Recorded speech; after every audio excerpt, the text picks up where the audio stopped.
Hello भैया नमस्कार। 2 दिन से तबीयत खराब चल रही है। एक दिन भैया कोनो वीडियो आ नहीं पाओ क्या है।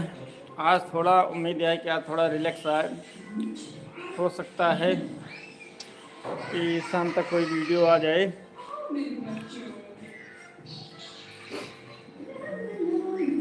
दिक्कत थोड़ा ज़्यादा थी।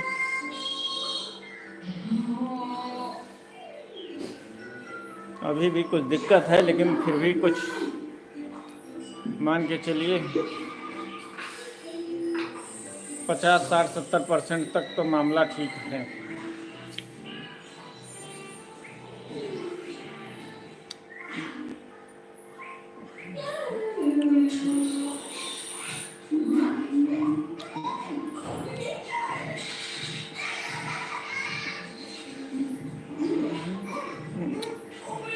तो भैया आज कुछ तबीयत ठीक है।